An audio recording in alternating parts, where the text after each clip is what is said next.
ഇന്ന് നവാബി ഷമായിയാണ് ഉണ്ടാക്കാൻ പോകുന്നത്. അതിന് നൂല് സേമിയാണ് എടുത്തിട്ടുള്ളത്, നല്ല വറുത്ത നൂല് സേമിയ. ഇതിലേക്ക് വേണ്ട സാധനങ്ങൾ: പാല്, 1 ലിറ്ററിൻ്റെ പാല്, കസ്റ്റർഡ് പൗഡർ, മിൽക്ക് മെയ്ഡ്, അതുപോലെ ബട്ടർ. ഇതിന് വേണ്ട സാധനങ്ങളാണ്. ഇനി എങ്ങനെ ഉണ്ടാക്കുന്നതെന്ന് നമുക്ക് നോക്കാം. ആദ്യം നമ്മൾ കുറച്ച് പാല് മാറ്റി വെച്ചിട്ടുണ്ട്, 2 പാല്. അതിൽ ഒന്നിലേക്ക് നമ്മൾ കസ്റ്റർഡ് പൗഡറും ഒന്നിലേക്ക് നമുക്ക് കോൺഫ്ലവർ പൊടി ഇടാനുള്ള. ഫസ്റ്റ് നമുക്ക് കസ്റ്റർഡ് പൗഡർ 2 ടീസ്പൂൺ ഇട്ട് ഇളക്കി വെക്കാം.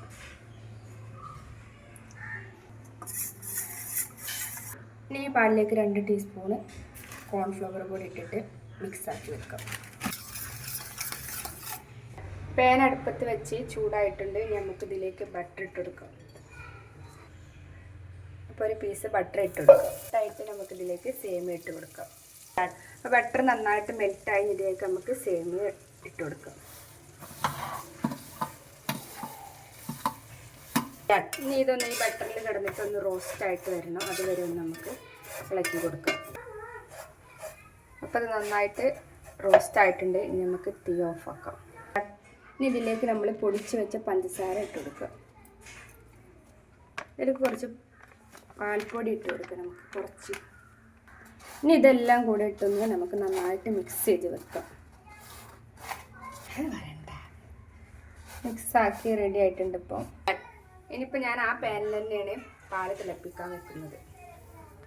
ഒരു ഗുഡ് ലൈഫിൻ്റെ 1 ലിറ്റർ പാലാണ് ഇപ്പോൾ ഞാനിത് ഉണ്ടാക്കാൻ വേണ്ടിയിട്ട് എടുക്കുന്നത്.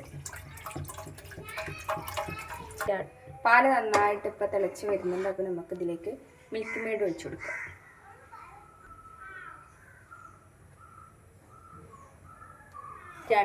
പിന്നെ നമുക്ക് ഇതിലേക്ക് കോൺഫ്ലവർ പൊടി കലക്കി വെച്ച മിക്സ് ഇതിലേക്ക് ഒഴിച്ചു കൊടുക്കാം. ഇനി കസ്റ്റാർഡ് പൗഡറിൻ്റെ മിക്സ് ഇതിലേക്ക് ഇപ്പോൾ കസ്റ്റാർഡ് പൗഡർ ഇട്ട് നമ്മൾ കോൺഫ്ലവർ പൊടിൻ്റെ മിക്സ് ഇട്ട് ഇനി നന്നായിട്ടൊന്ന് കുറുകി വരുന്നത് വരെ ഒന്ന് ഇളക്കി കൊടുക്കാം. അപ്പോൾ നമ്മൾ ഈ മിക്സ് പാകമായി വന്നിട്ടുണ്ട്. അപ്പോൾ ഞാൻ ഫ്ലെയിം ഓഫാക്കി ഇറക്കി വെച്ചിട്ടുണ്ട്. ഇനിയിപ്പോൾ ഞാൻ ഇത് സെറ്റാക്കാൻ 2 പാത്രമാണ് എടുത്തിട്ടുള്ളത്. അപ്പോൾ എങ്ങനെ സെറ്റാക്കുന്നത് നമുക്ക് നോക്കാം. ഫസ്റ്റ് ലെയറായിട്ട് നമുക്ക് ഈ സേമിയൻ്റെ മിക്സ് ഇട്ട് കൊടുക്കാം. അതുപോലെ ഞാൻ ഈ പാത്രത്തിലും ഫസ്റ്റ് ലെയർ ഇട്ട് കൊടുക്കുന്നുണ്ട്. ഇനി നമുക്ക് സേമിയ ഫസ്റ്റ് ലെയർ നമ്മൾ സേമിയ വെച്ചു. ഇനി സെക്കൻഡ് ലെയറായിട്ട് നമ്മൾ നേരത്തെ തയ്യാറാക്കിയ മിക്സ് ഇട്ട് കൊടുക്കുക.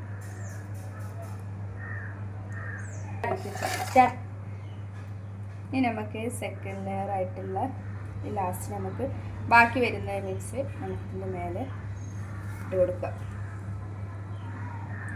ഇപ്പോൾ നമ്മൾ ഇതിൻ്റെ മുകളിൽ ഡെക്കറേഷന് വേണ്ടിയിട്ട് നമ്മൾ പൊടിച്ചെടുത്തതാണ്. ഇപ്പോൾ കുറച്ചൊരു ക്രഷായിട്ടുള്ളൂ കേട്ടോ. ഡെക്കറേഷനായിട്ട് നമ്മൾ ഇതിന് മുകളിലിട്ടെടുക്കാം. ഇത് കുറച്ച് നേരം നമുക്ക് ഫ്രിഡ്ജിൽ ഒന്ന് സെറ്റ് ആവാൻ വേണ്ടിയിട്ട് വെക്കാം, എന്നിട്ട് കഴിക്കാം. ഇനി നമുക്കിതൊന്ന് ഫ്രിഡ്ജിൽ സെറ്റായിട്ട് ഒരു 5 മിനിറ്റ് കഴിഞ്ഞിട്ട് നമുക്ക് കഴിക്കാം.